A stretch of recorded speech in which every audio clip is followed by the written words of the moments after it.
Bonjour Frédéric, je suis Bruno Friedlanski, directeur associé chez Social Dynamite, une plateforme d'influence collective. Alors c'est quoi l'influence collective? C'est quoi l'influence déjà? Attention au terme influence, je mets toujours des guillemets. Est influenceur celui qui est au niveau de son réseau capable de fournir des contenus intéressants et pertinents. Et qui sont recrutés, partagés. Oui, c'est un petit peu... En fait, j'ai envie de dire, on ne s'intéresse pas à l'influenceur.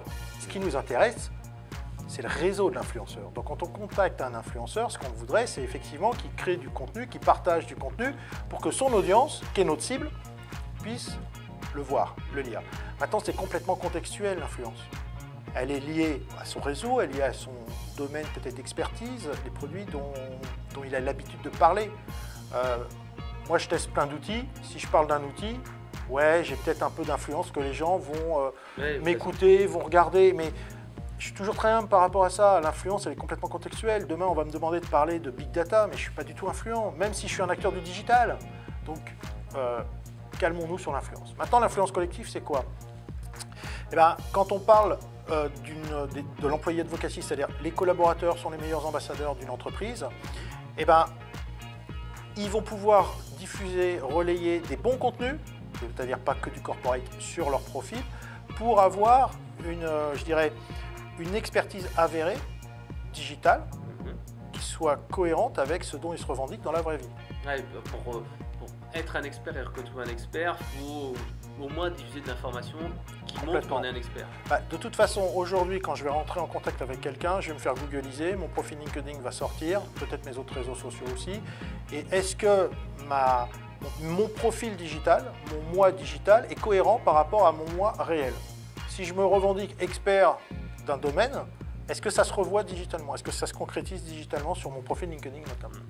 Donc ça, c'est important et ça veut dire qu'un commercial, par exemple, quand on va parler effectivement de social selling, doit être un expert digital, en tout cas, plutôt je vais le tourner au courant. Sur le digital, son expertise doit être avérée par rapport au contenu qu'il va diffuser.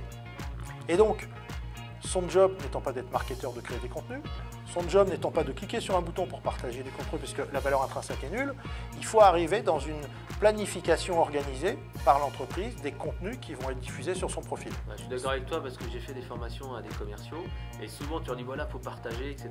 Après, lors de la réunion, ils disent ah ouais, c'est vrai que c'est pas mal, et puis on les revoit un peu plus tard. Ah bah non, mais j'ai pas eu le temps, j'ai pas fait, etc.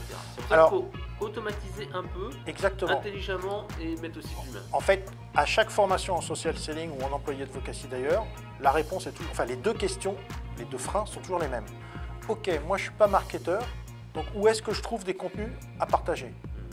Deuxième question, qu'est-ce que j'ai le droit de partager et qu'est-ce que je n'ai pas le droit de partager? Donc notre plateforme effectivement répond à ces deux questions, c'est-à-dire que moi je centralise. Ouais, tweeter un concurrent, ça n'a pas de sens. Et ne pas tweeter et partager que du contenu corporate, commercial, business. On n'est pas, enfin les collaborateurs ne sont pas des zones sandwich, des panneaux de pub. Et puis, de toute façon, tout ce qui est marketing trop policé, trop corporate, les gens, ça ne les intéresse pas, ils n'y croient plus. Ils vont croire à un avis d'expert, ils vont croire à des contenus partagés sur un secteur d'activité dont l'entreprise est un des acteurs. Mais on ne fait pas de la pub, c'est pas ça. Faire la promo, parce que de toute façon, les gens ils disent mais pourquoi tu fais que de la pub, c'est pas... Exactement, ça ne les intéresse pas. Moi, ce que j'aime dire, c'est vous devez, à travers les contenus que vous diffusez, aider votre audience à mieux faire son job. Mieux faire son job, ça veut dire quoi? Ça veut dire fournir des contenus pertinents sur votre secteur d'activité, sur le leur automatiquement, puisqu'ils sont dans votre cible client, pour qu'ils puissent, au fil du temps, dans une dimension donc à long terme qui est de l'éducation, qu'on appelle de l'éducation, dans cette nouvelle, je dirais, dimension de social network, j'éduque mon audience, j'éduque mes clients, mes prospects, en leur fournissant du bon contenu, dans lequel, effectivement, à un moment donné, j'insère un petit peu de contenu de mon entreprise, mais vraiment très peu, et de façon très ponctuelle, et de façon aussi très pertinente. C'est du livre blanc, c'est du retour d'expérience, des cas clients, exactement. Et donc, l'idée, c'est d'être présent dans l'esprit de nos prospects, dans l'esprit de nos clients, au moment où ils ont vraiment un appel d'offres à faire, au moment où ils ont un besoin. Et donc, souvent, je reprends la fameuse phrase de Patrick Lelay, c'est du temps de cerveau disponible. Mais ouais, mais si je ne suis pas présent dans le cerveau de mes clients et de mes prospects, ils ne penseront pas à moi au moment où ils ont vraiment besoin. Et ça, c'est vrai dans le B2B, par exemple, si on n'est pas référencé entre guillemets, dans les références ou dans les solutions du marché, hop, on passe à côté, les gens ne pensent pas à les chercher. Exactement. Et si je fais qu'envoyer ma plaquette, j'aime bien cette phrase un peu à l'américaine, mais ta putain de solution n'est pas mon problème. Même si tu es en train de me présenter une solution technique ou un outil qui répond à mon problème. Mais non, mais intéresse-toi à mon problème plutôt que de me dire que ta solution résout mon problème. Parce que tu n'as pas bien compris mon problème, je pense. Tu crois que ça le résout. Ouais. Être client focus. J'ai envie de dire même être acheteur focus aujourd'hui. Alors, aujourd'hui, au Social Selling Forum, tu vas animer un atelier sur les profils LinkedIn. Ouais. Est-ce que tu peux donner quelques petites astuces? C'est quoi un bon profil LinkedIn? Yes. Encore une fois, je prends mon expression favorite. Le bon profil LinkedIn, c'est celui qui va faire le job. Ça veut dire quoi? Ça veut dire quelqu'un qui ne vous connaît pas, qui va sur votre profil LinkedIn, il doit comprendre qu'il doit vous appeler parce que vous êtes la personne qui va résoudre son problème. Ça veut dire une photo professionnelle. Ouais. Bah, moi, je l'ai fait par exemple pour FICI. J'avais pris en photo tous les cadres et tous les managers et même toute la société. Et comme ça, on avait tous une photo clean. Ouais. Et en plus, ce qui était relativement propre et cadré de la même manière. Ce qui est important aussi, c'est que la photo, je me répète, elle doit faire le job. Ça veut dire, est-ce qu'elle donne la bonne première impression? Ouais. Alors, il y a un outil que j'adore en ligne, Photo Filler. Photo Filler, F-E-E-L-E-R. Faites évaluer votre photo. On se fout que vous vous plaisiez sur votre photo. C'est pas ça le job. C'est que, est-ce que la photo, elle va donner l'impression que vous êtes compétent? Est-ce qu'elle donne envie qu'on se connecte à vous? Et est-ce qu'elle dégage, est-ce que vous dégagez à travers la photo de l'influence? Ça a l'air anecdotique, c'est complètement subjectif, mais c'est ce que va faire votre photo quand quelqu'un tombe pour la première fois, vous découvre. C'est même pas vous qui faites la première bonne impression, c'est votre profil LinkedIn. Ouais. Après, le nom-prénom classique, la baseline, l'accroche qui par défaut est votre poste actuel. Et votre poste actuel, en général, c'est votre statut, c'est votre position hiérarchique, sociale dans l'entreprise. Ça n'intéresse personne. Bah, surtout quand vous faites une recherche sur des fonctions, vous avez une liste qui apparaît dans LinkedIn avec votre photo, le nom, le prénom et la baseline. Ah, ils sont tous directeurs, ils sont tous partenaires, ils sont tous gestionnaires opérationnels. Ok, lequel répond à mon besoin? Par exemple, je cherche un avocat fiscaliste. Si quand je tape avocat fiscaliste, je vois une liste d'avocats où ils sont tous partenaires, associés, avocats, c'est lequel le fiscaliste qui va résoudre mon problème? Je ne sais pas. Je suis au service généraux, je gère une flotte de voitures. Je dois changer mes 150 voitures. Je veux donc aller vers un loueur longue durée. Ils sont tous commerciaux, gestionnaires opérationnels et tout. C'est lequel qui va me mettre, j'aide mes clients à optimiser la gestion de flotte de véhicules. Mais lui, je clique direct dessus. Il est en train de me donner le bénéfice qu'il va m'apporter à moi. C'est ça un bon profil déjà. Après, il faut travailler son résumé, l'écrire. Le résumé est important puisque c'est un moteur de recherche, LinkedIn. Donc, avec les bons mots-clés dans votre résumé, vous serez trouvé les mots-clés qui vont être tapés par les gens qui vous recherchent. Dans le résumé et dans les expériences. Déjà, là, on a la base. C'est déjà beaucoup. C'est déjà pas mal. Après, on peut ajouter des petits trucs multimédia, ajouter des slides, on des est d'accord. vidéos, les placer un petit peu dans les différents... Ouais, en fait... Et même ajouter... Moi ce que je dis tout le temps, c'est vrai que c'est bien d'avoir mis le résumé, les machins, etc. Mais c'est bien aussi de publier des articles de blog et plus, alors, parce que ça permet d'animer un peu un profil qui est parfois un peu... Alors, j'ai un scoop. Vas-y.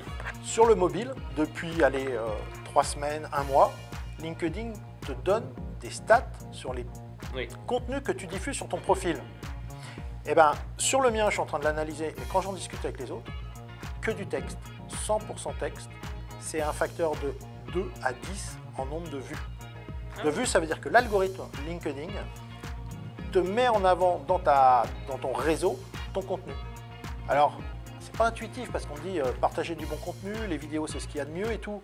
Ouais, mais aujourd'hui les gens ne cliquent pas et ne lisent pas. Tu as 60% des gens qui partagent sans lire le contenu. Ouais, alors sur Twitter, j'ai vu souvent, ça m'est arrivé là, il y a une semaine, j'avais mis un lien avec Buffer et je sais pas ce qui s'est passé, Buffer a flingué mon lien et en fait j'ai eu une dizaine de retweets sur ce truc là et le lien était brisé. Et il y a eu une personne sur les 10, 15 qui m'a dit ah bah attention, je lui ai dit non 2 sur 20 je pense. Et les gens lisent pas. Dit, bah non, ils ont retweeté alors que bon, voilà, les gens lisent pas le contenu. Donc un conseil que je pourrais donner, c'est au lieu, par exemple, vous faites un argumentaire parce que vous avez lu un article. En général, vous mettez le lien de l'article et vous faites votre argumentaire. Virez le lien, mettez que votre argumentaire. J'ai lu cet article, vous le citez mais pas de lien. et voilà ce que j'en pense, ou voilà, voilà mon avis, voilà mon conseil, voilà mon tips, voilà ma réflexion, etc. Que du texte. Et regardez en analysant sur votre profil, encore une fois les stats sont accessibles que sur mobile, vous verrez que c'est ceux qui sont aujourd'hui le plus vus. Et en plus comme c'est que du texte, on peut dire que si c'est vu, c'est presque consommé.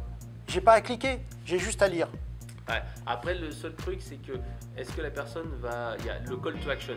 Il y a le call to action où je me dis, est-ce qu'il ne devrait pas quand même avoir un petit lien vers vous voulez en savoir plus C'est vrai que ça se teste. Ça se teste. Mais maintenant, quand tu postes, c'est d'abord ton réseau qui reçoit. Donc tu es déjà connecté avec eux. S'ils interagissent, Bah, ils peuvent faire un like. C'est vrai, ils peuvent faire un like. un commentaire, un partage. C'est vrai. Il faut savoir que ça prend le contenu, mais ton profil avec. Et c'est envoyé à leur réseau. Et le réflexe des gens, quand ils trouvent que le contenu est pertinent, ils vont voir le profil à la source de l'info. C'est vrai. Et donc, tu as une visite sur ton profil. Ouais, et puis après, tu peux l'identifier. Donc, Exact. tu l'identifies, tu prends contact avec lui parce qu'il a vu ton profil. Voire, il y en a qui vont prendre contact avec toi parce qu'ils ont trouvé que tu étais pertinent, que ton profil est pertinent et ils se connectent. D'où l'intérêt d'avoir un bon profil, mais ce n'est pas suffisant, tu as raison. Il faut faire vivre son profil, c'est-à-dire publier, partager, commenter, parce que c'est ce qui va vous rendre visible. Vous allez créer de la valeur à votre réseau en leur amenant des contenus qui viennent de votre propre réseau. Et en même temps, les gens vont aussi interagir sur vos contenus et donc diffuser votre profil à leur réseau et vous ramener du trafic. Ouais, mais j'ai tenté ça aussi plusieurs fois sur des articles LinkedIn qui ont bien fonctionné. C'est essayer d'ajouter des commentaires sur ceux qui ont vraiment cartonné. Et bon, j'ai été un peu déçu, j'ai eu quelques visites, etc. Mais c'est un test à faire d'essayer de capter ce trafic sur comme sur un article de blog, où vous mettez un commentaire. Là, on se dit, je complète un petit peu un truc. Et d'ailleurs, j'ai fait une liste sur mon site. Je l'ai fait 2-3 fois sur des posts un peu connus que j'avais sélectionnés dans les médias sociaux. Et bon, j'ai eu quelques visites, c'était pas la panacée, mais c'était. Bon, voilà. Aujourd'hui, les gens, ils sont sur leur réseau. Ils sont dans les réseaux. Ils sont sur Facebook, ils sont sur Twitter, ils sont sur LinkedIn. Moi, je prends l'analogie. Imagine, je te dis là, il faut qu'on aille manger. Il fait froid, il y a de la neige, il pleut, il faut qu'on sorte et qu'on aille au restaurant. C'est chiant. Bah, oui. Ça, c'est je suis chez LinkedIn et je dois aller sur mon blog. Si je publie sur Pulse, qui est la plateforme de publication intégrée à LinkedIn, je te fais de la livraison à domicile. Tu restes au chaud, tu es chez toi et tu consommes directement. En plus, tu vas avoir une notification. Et aujourd'hui, les gens, c'est ce qu'on voit. Il y a des médias aujourd'hui il n'y a plus de sites. Et ils s'éclatent sur les réseaux sociaux. La plateformisation entre Facebook, Exactement. Twitter, LinkedIn. Ouais. Maintenant, LinkedIn est une Alors, vraie plateforme. Je suis d'accord que c'est dangereux parce que tu construis un écosystème qui n'est pas chez toi. Le fameux syndrome sismique de Loïc Lemer, j'ai construit mon outil sur le jardin de Twitter et je me suis fait dégager du jour au lendemain. Je suis entièrement d'accord. En revanche, ça ne veut pas dire qu'il faut continuer à faire le double effort, c'est-à-dire publier chez soi et faire sortir les gens parce que ça ne marche pas. Il y a des gens qui vont consommer chez toi, mais il y a des gens qui vont consommer sur les réseaux sociaux. Et parfois, ils ne vont jamais venir chez toi. Donc, il faut certainement faire les deux, avoir sa ligne éditoriale déclinée sur les réseaux sociaux, voire, pourquoi pas, être 100% sur les réseaux sociaux. Et il faut réfléchir au nouveau call to action. Ouais. Jusqu'à maintenant, on dit faire du trafic chez soi. Ok, mais peut-être que j'ai un nouveau call to action à avoir dans mon pulse. Ça se teste. Encore une fois, j'en sais rien. Honnêtement, contactez-moi, suivez-moi sur LinkedIn, faites-moi une demande. Sur Facebook, beaucoup de gens, ouais. bientôt, envoyez-moi un message par email. Exactement. Et c'est plus, allez, envoyez-moi un 06, machin, c'est mon email, c'est envoyez-moi un email. Exactement. Alors, ce que j'aime à dire, c'est que je ne sais pas si c'est la bonne méthode. C'est celle que je teste, j'ai des bons résultats, d'autres, j'en ai pas. Personnellement, je considère qu'il n'y a pas d'expert dans le digital. Un expert, c'est quelqu'un qui a raison, c'est ouais, l'internaute qui a raison. Un expert, c'est quelqu'un qui maîtrise de A à Z. Comment tu peux être expert sur un terrain qui évolue tout le temps? Aujourd'hui, on te parle de Snapchat et on ne t'en parlait pas il y a un an. Je ne peux pas être un expert puisque je vais être obligé de tester un nouveau réseau, de voir comment il fonctionne, comment il s'interfère. On a dit qu'il faut faire du Vine. Vine a disparu. Alors, je ne parle pas de MySpace, Second Life, etc. Donc, on apprend à marcher en même temps. On est peut-être un petit peu en avance. On teste, mais aujourd'hui, la seule règle, à la limite, ça serait test and learn. Ce qui marche pour moi ne va pas marcher pour quelqu'un d'autre. Parce que je suis un secteur d'activité, parce que j'ai tel âge, telle expertise, tel antécédent. C'est des choses qu'il faut aller tester à droite, à gauche. J'aime bien prendre l'exemple d'Amazon. Amazon, ils n'ont jamais fait de V2 de leur site. Ils font du test and learn tous les jours. La couleur du bouton ici, la fiche produit là, et ça. ça marche pas, j'implémente ce qui marche bien et je passe au tout. C'est toujours itératif. Nous, on a tendance à... Allez, on détruit la V1, on sort la V2. Putain, moins 20% de transfo. Ouais, mais j'ai plus de référent, je vais pas repartir à ma V1. Donc, bah, je perds du chiffre d'affaires. Et donc ça, c'est pas bon. Donc le test and learn, pour toujours être dans l'itératif, dans un marketing agile, pareil, ça s'appelle gros acquis. Mais tu vas animer un atelier là-dessus. Voilà.